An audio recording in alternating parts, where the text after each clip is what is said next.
Bonjour, alors cette vidéo pour apprendre à faire le tableau de signes d'une fonction f qui s'écrirait sous cette forme-là, c'est-à-dire f de x égale 2x moins 6 facteur de 2 moins x.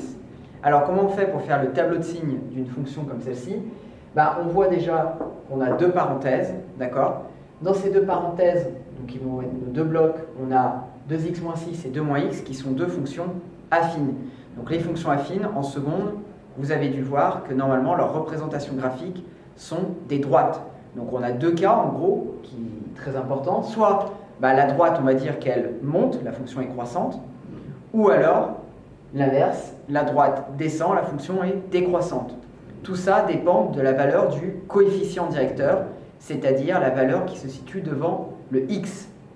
Si le coefficient directeur, c'est-à-dire petit a, est positif, la droite monte. Sinon, elle descend.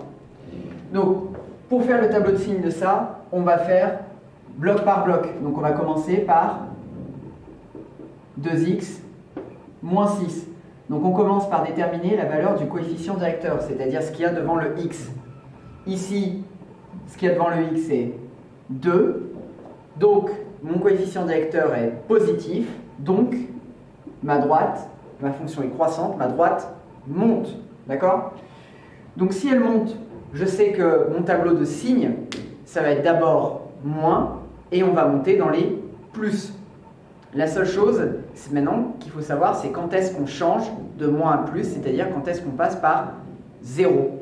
Donc pour faire ça, on a juste à résoudre l'équation 2x moins 6 égale 0, ce qui me donne 2x égale 6, 0 plus 6, j'ai fait passer le moins 6 de l'autre côté, et ce qui me donne x égale 6 divisé par 2, 3. Donc, on change à 3 de signe. Donc, je peux faire le tableau de signes, moins l'infini, plus l'infini. Donc là, c'est le signe de 2x moins 6. Bon, entre moins l'infini et plus l'infini, quelle valeur je vais mettre? Justement, je vais mettre la valeur 3, et en disant que c'est le moment où on passe par 0. Maintenant, on l'a déjà dit, la droite, elle monte, donc ça veut dire qu'on part des moins pour aller dans les plus. Voilà le tableau de signes, en tout cas, de 2x moins 6. Bon, on va faire pareil avec le tableau de signes, cette fois, de 2 moins x. Bon, attention, de moins x, on aurait tendance à penser que le coefficient directeur, c'est 2. Attention, on prend bien ce qu'il y a devant le x. Devant le x, on a juste un moins. Donc ça, c'est comme si on avait écrit 2 moins 1x.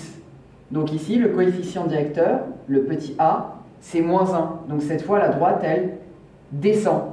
Donc pareil, il faut que je cherche le moment où on passe par 0. Donc je résous 2 moins x égale 0. En passant le 2 de l'autre côté, je me retrouve avec moins x égale moins 2. Et donc, x égale moins 2 divisé par moins 1, parce que je vous rappelle, moins x, c'est comme si j'avais moins 1x.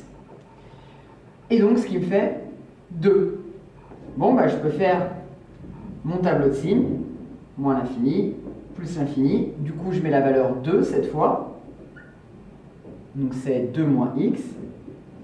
Et pour le signe, comme je sais que la droite, elle descend, si elle descend, ça veut dire qu'elle part forcément des positifs pour descendre dans les négatifs.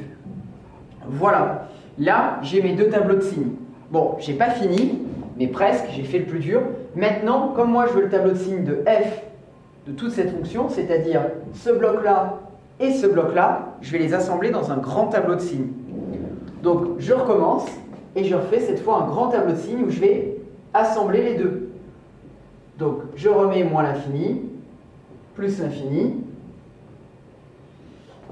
Je fais une première ligne où je mets du coup 2x moins 6. Une deuxième ligne où je mets 2 moins x, c'est-à-dire les deux parenthèses. Et enfin, le total, c'est-à-dire la fonction f.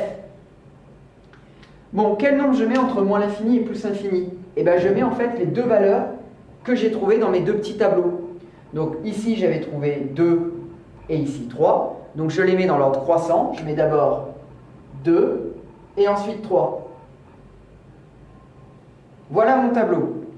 Maintenant, l'étape à surtout pas louper, c'est de bien placer les zéros sur les bonnes lignes. C'est-à-dire que 2x moins 6, on a trouvé que le 0, ça valait 0, à 3. Donc je mets sur la ligne du 2x moins 6 le 0 en dessous du 3. Je ne le mets pas en dessous du 2 parce qu'il n'apparaissait pas dans le tableau de 2x moins 6. Maintenant, pour la ligne du 2 moins x, on avait trouvé que le 0 était en dessous du 2, donc je le mets aussi en dessous du 2 ici, et pas ici, parce qu'il n'apparaît pas. Pour la dernière, vu que c'est f, c'est le produit des deux, dans un produit, si l'un des deux facteurs est nul, le total est nul. Donc je peux mettre les deux zéros ici.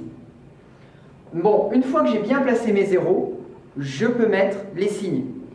Donc 2x moins 6, on a trouvé que c'était d'abord négatif, puis ensuite positif. Vous êtes d'accord que pour changer de signe, passer de moins à plus, on passe forcément par 0. Donc au départ ici, donc je mets bien un moins. Est-ce que je change de signe à 2? Non, parce que ce n'est pas le moment où on passe par 0. Donc je reste en fait dans les négatifs.